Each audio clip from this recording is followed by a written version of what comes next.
Detv News is sponsored by Newcastle County Government. COVID cases are on the rise again in the first state. Plus, a triple murder rocks a quiet community. And a Grinch is trying to ruin Christmas in one part of Sussex County.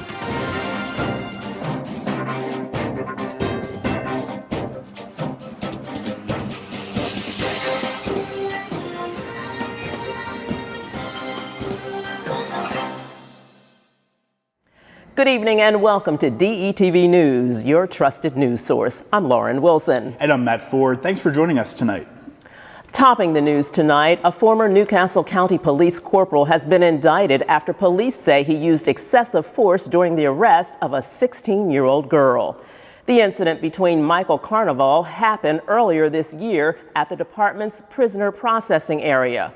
Prior to the end of this investigation, Carnival retired from the department before any disciplinary action could be taken. He was indicted on Monday for misdemeanor charges of offensive touching, official misconduct, and falsifying business records. Delaware is seeing a disturbing surge in COVID cases. Our health correspondent Donnie Bougele-Smith has the latest.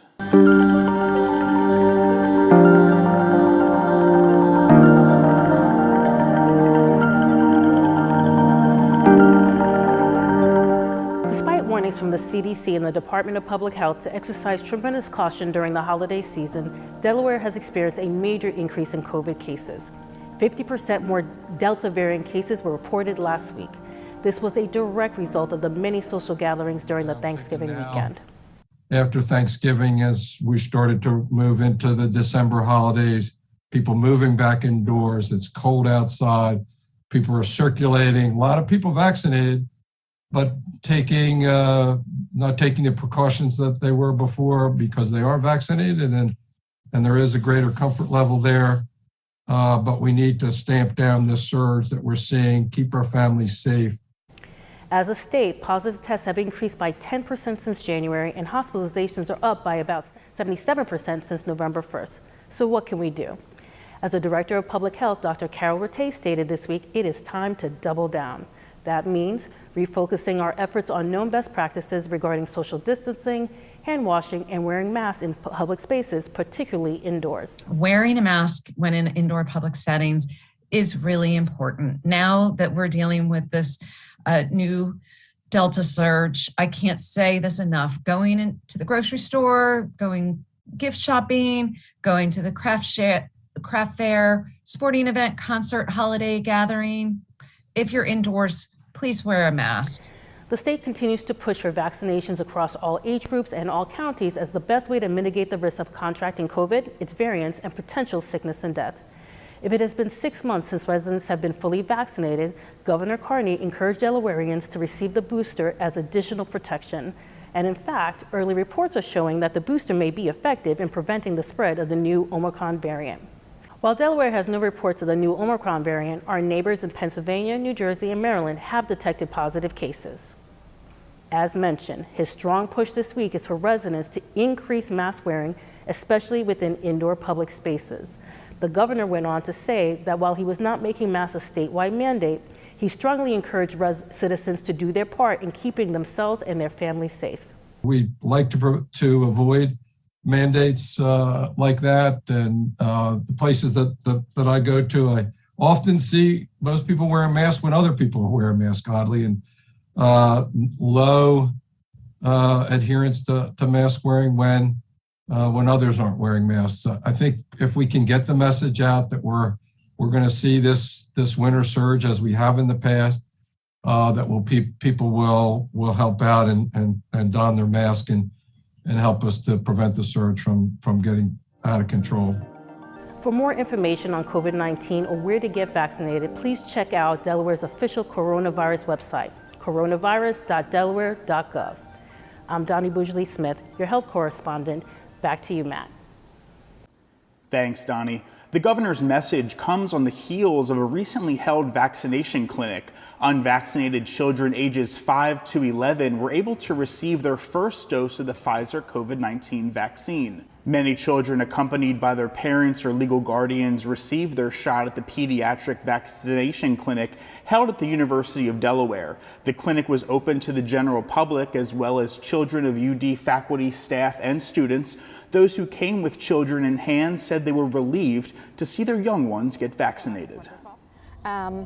We're thrilled to be able to get him. We've been waiting for his age group to have the availability to get the vaccination. The rest of our family has been fortunate enough to receive it, and so now it's just kind of closing the loop and getting him vaccinated and helping to stop the spread. After receiving their vaccine, children were rewarded with candy and stickers as treats. Children who received their first dose of the Pfizer vaccine will be able to receive their second dose at the next pediatric clinic held on December 22nd from 3 to 7 p.m. in Clayton Hall on UD's campus. 3 people are dead and 1 was left wounded in what police are calling a domestic dispute. It happened in an upscale townhome community across from the Odessa National Golf Club. When Newcastle County Police arrived, a 68-year-old man with several stab wounds was found on the front steps. Inside, a 19-year-old man and a 53-year-old woman were discovered dead. A 61-year-old woman was airlifted to a hospital where she later died. Under arrest is 40-year-old Donald Greer. Police say he fled the scene but crashed his vehicle into several others on Route 896. No one was seriously hurt. Greer has been charged with murder, attempted murder, and other related charges. A 40-year-old woman was shot Sunday afternoon in Wilmington's Browntown section. Yellow crime scene tape closed off the parking lot of Ray's Wilmington Market in the 700 block of Maryland Avenue as officers investigated what happened. Police say the woman was taken to the hospital in stable condition.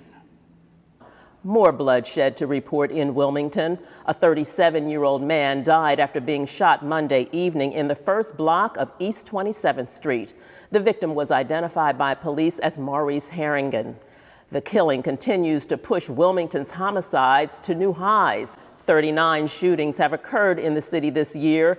That's the most experienced in Delaware's largest city in a single year. And an early pre-Thanksgiving fire that caused $50,000 in damage to Miller's Ale House on Churchman's Road was intentionally set. That, according to the Delaware State Fire Marshal's office.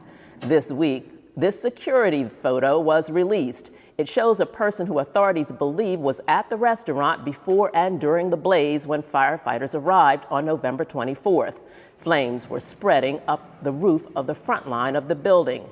No one was injured, and the restaurant was able to reopen this week. State fire investigators are attempting to find the arsonist. Anyone with information is asked to contact Crime Stoppers at 1-800-TIP-3333. Delaware State Police are investigating a crash where a vehicle ran off Lancaster Pike at Hercules Road and landed partially in Red Clay Creek Tuesday afternoon.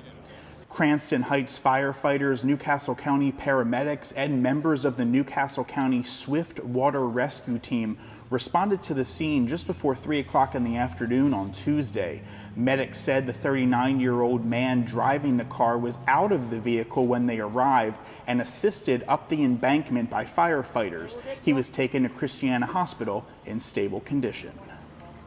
Still to come tonight, there's a critical blood shortage in Delaware. We'll have that story and more coming up. Stay with us. You're watching DETV News. As soon as I got here, I just felt the warm embrace of the community, man. Like what y'all got going on is wonderful. And no wonder y'all called the work group, because y'all putting that work in. For real, seriously, y'all getting the work done. We are committed to creating the best Riverside we can with the community, for the community.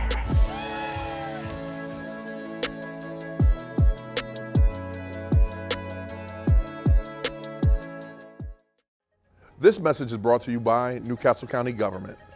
Hi, I'm Dr. Neil Hochstein at ENT and Allergy of Delaware.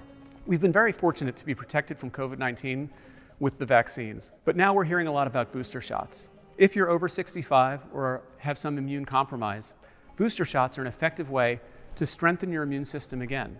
It's the same vaccine that you received with your first or second dose, and it can extend and strengthen the protection that you've already received. Keep yourself and your friends and family safe. Thank you.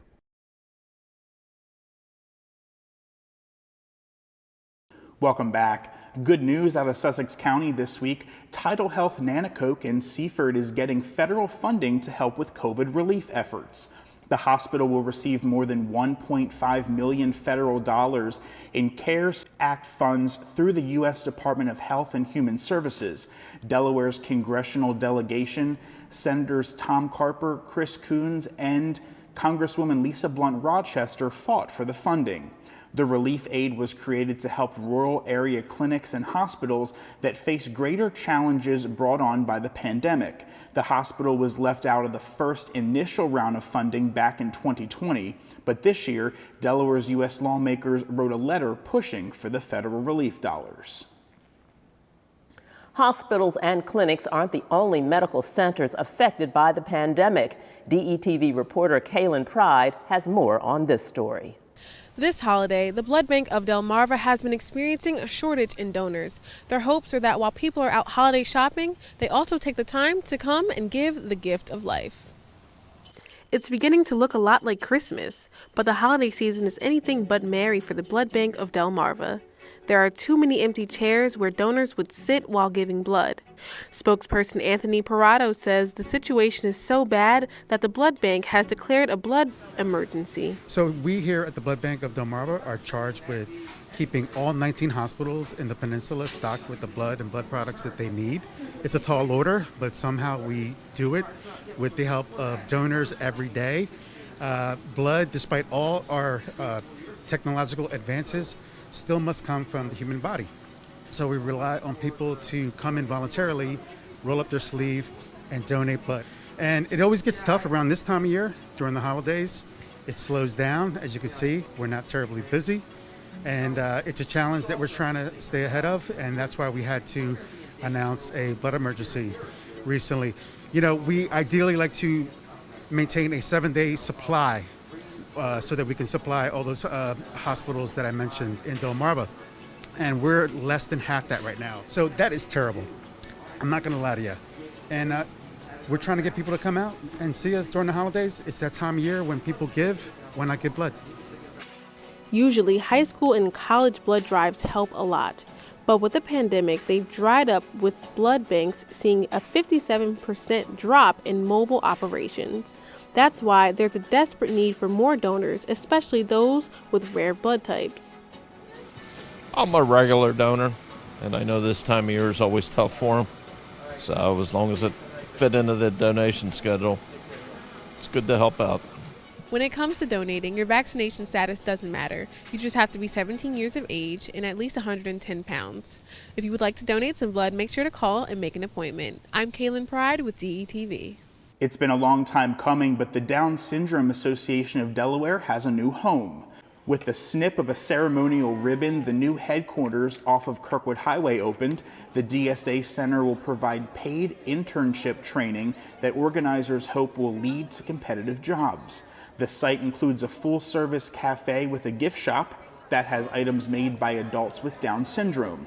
The shop has everything from bath bombs to jewelry. The DSA hopes the public stops by not only to buy products, but to see the kinds of work done by those with Down syndrome. They are working in the kitchen, they are making the food that's being served, they are serving customers, they're interacting using our point of sale system, and we are working to train them so that they then can go out and get full-time jobs in the community through competitive integrated employment and be paid the real wages that they deserve, and they are paid here at the Down Syndrome Association as well. If you'd like to show your support and do some holiday shopping at the same time, you can stop by the DSA site located at 1240 Capitol Trail in Newark. The Delaware Community Foundation awarded more than $300,000 in Potter Trust grants to Kent County nonprofit organizations. The money goes to organizations that provide services ranging from emergency food and shelter to medical care for low-income children. Kind to Kids serves children statewide. The children are especially vulnerable, and we wanted to make sure that they knew as a community that we didn't forget about them and that they were special and that we cared. The Benjamin F. Potter Trust was created in 1843 and is one of the oldest continuing trusts of its type in the nation. The purpose? To aid the economically underprivileged in Kent County by supporting charitable organizations serving those in need. The funds provide emergency assistance for basic needs, homelessness, hunger, and health care. This year, the committee also considered challenges stemming from COVID-19. We're going to take a quick break. When we come back, we'll have your local forecast plus info on that Grinch that's trying to steal Christmas joy in Sussex County. Stay with us. You're watching DETV News. Auto accident, medical negligence, work injury. Contact Team Tice, your Delaware personal injury lawyers. Leroy Tice in Wilmington, Delaware, serving and supporting the people of Delaware. Call 302-489-2400. That's 302-489-2400. Online at teamtice.com.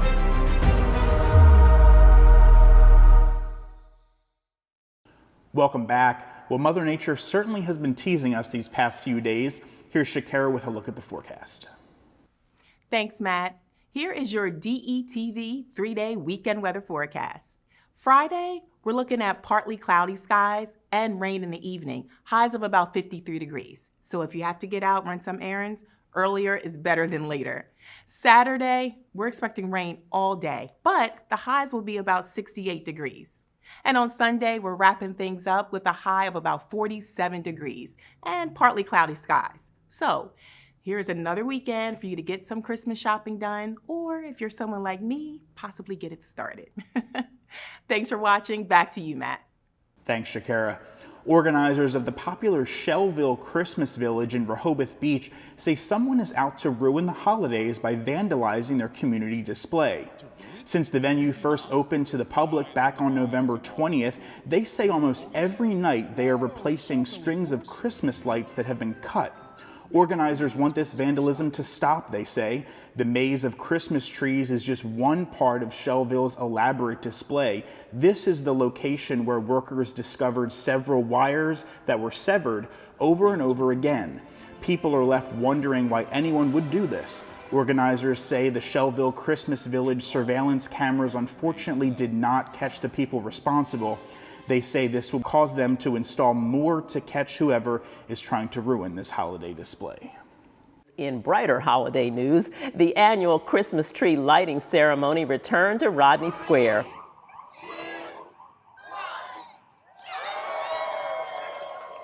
The event featured a performance from the cast of the Candlelight Dinner Theater's A Christmas Carol by Candlelight. Children were excited to see Santa ride down the street on a big red fire truck instead of a sleigh. Mayor Mike Przicki invited residents of Wilmington and all visitors to come and enjoy a host of holiday events happening in the city throughout the month. And the mayor and Department of Finance Director Brett Taylor also want to remind residents and visitors that the City of Wilmington's holiday season parking meter policy is in effect now and continues through Monday, January 3rd of 2022. This is in order to support the holiday shopping here in the city. The city will not require payment at parking meters in downtown business districts, as well as the Riverfront Business District from noon to 6 p.m. each weekday. Official holidays such as Christmas Day will also remain free for all. However, a 2-hour parking limit is in effect each day. State Representative Mike Smith sponsored the 3rd annual holiday toy drive this past weekend. With the help of the Kind to Kids Foundation, toys and other donations benefited Delaware children in foster care. My grandmother also, personal story, she was in the foster care system and went through many families until she stuck with one and ended up being raised and being best friends with her friend Jean the rest of their lives.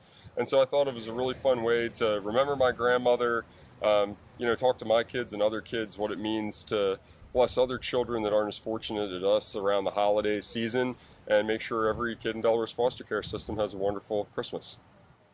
Newly settled refugee families in Delaware got a helping hand thanks to a joint community service project.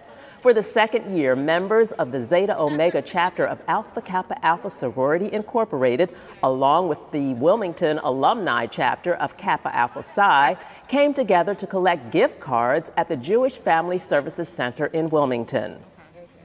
We're actually collecting gift cards so that they can buy the things that they need, coats and hats, and because sometimes people come from different areas and they don't have coats and hats, they are not aware of the weather, cleaning supplies, things like that. So this will allow them to buy the things that they need.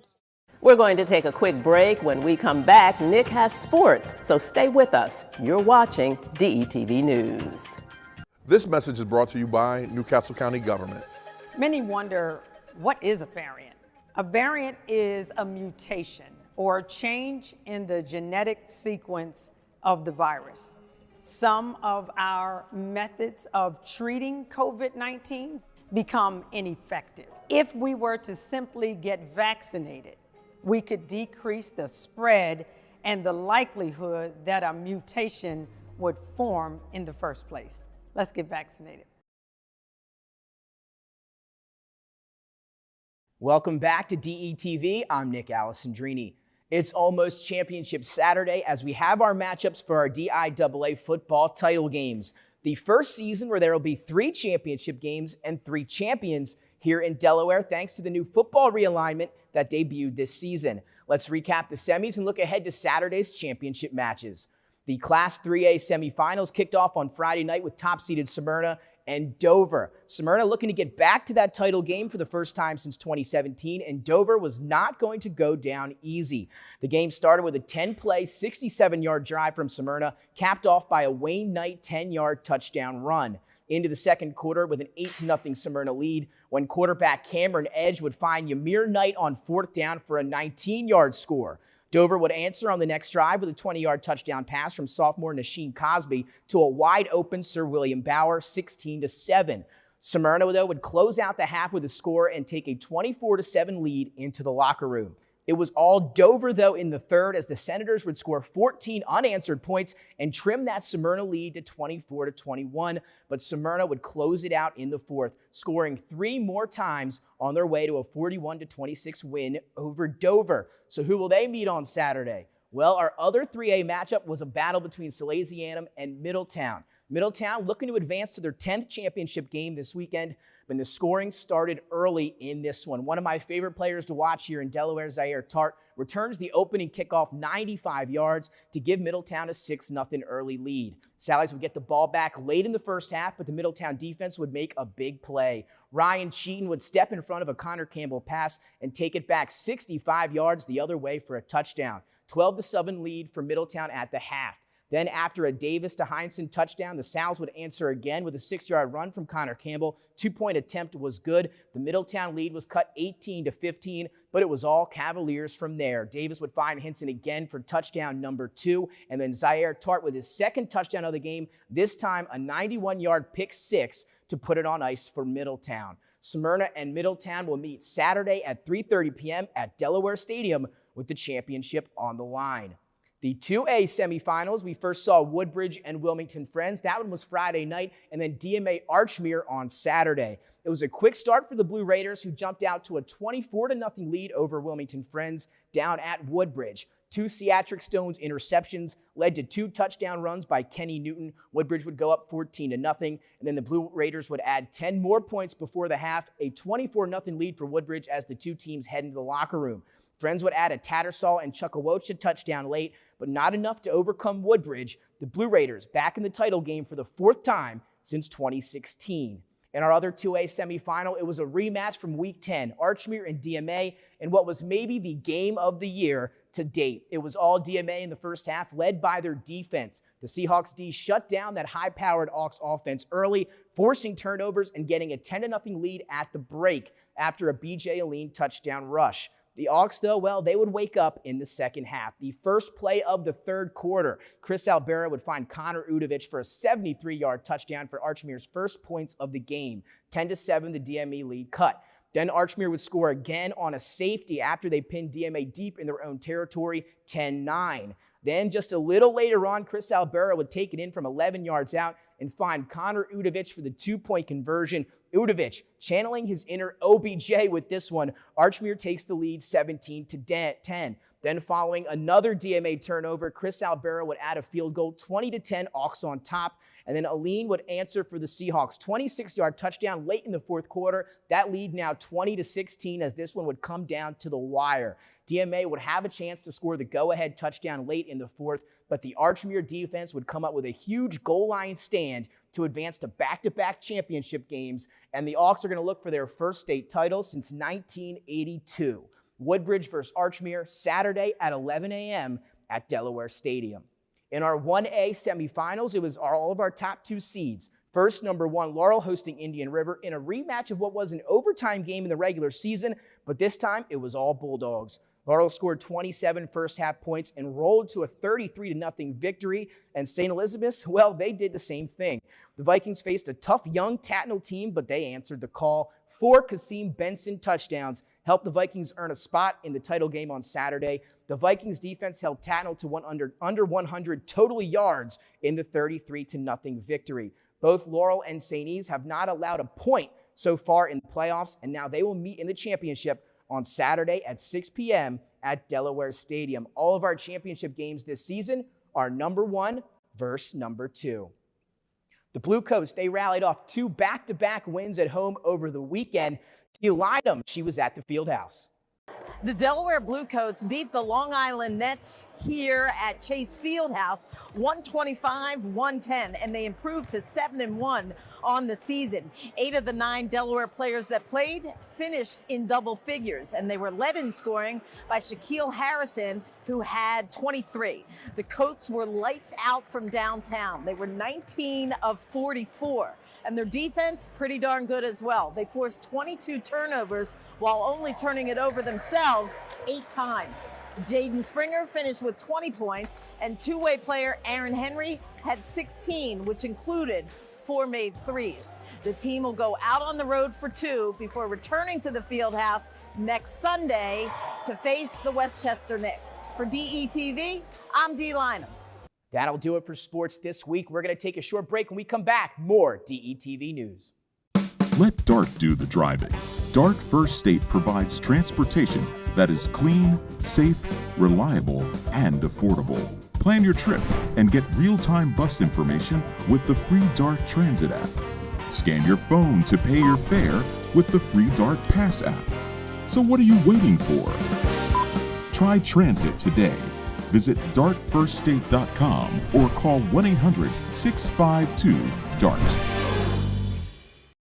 We're back, and here's some good news. A Howard High School graduate won $125,000 in scholarship money. She was one of 5,000 graduating seniors chosen from across the country.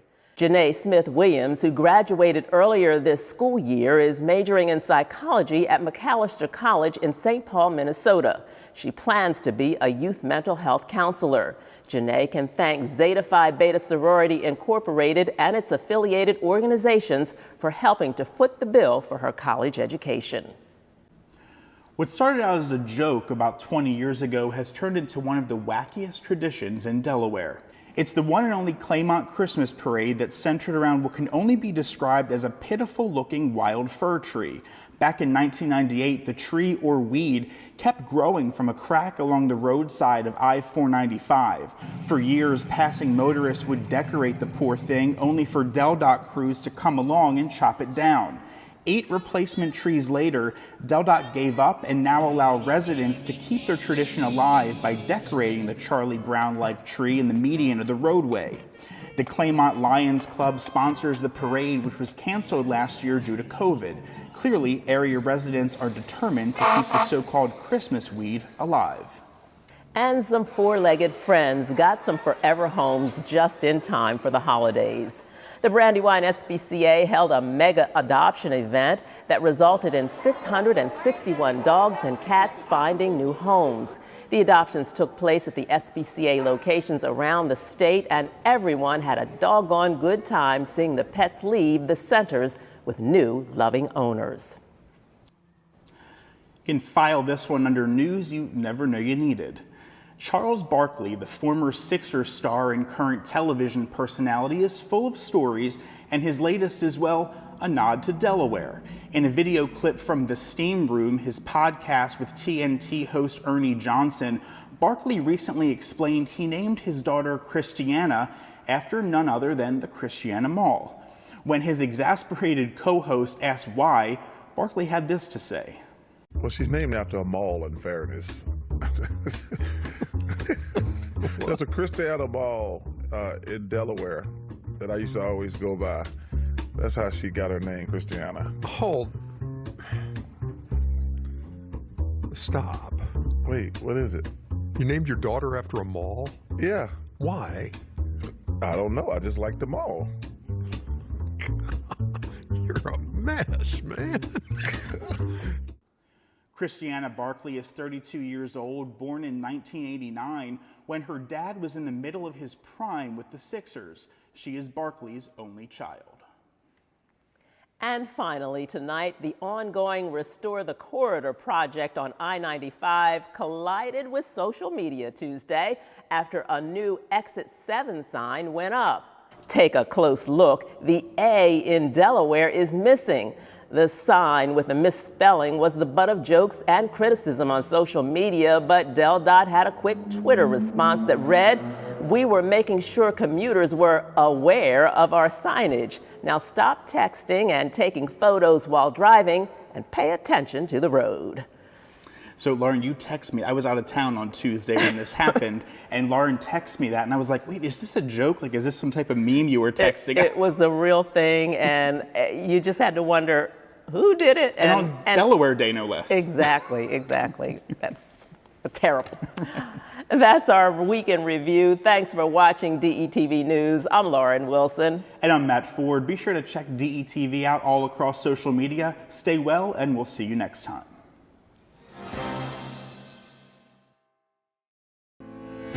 DETV News is sponsored by Newcastle County Government.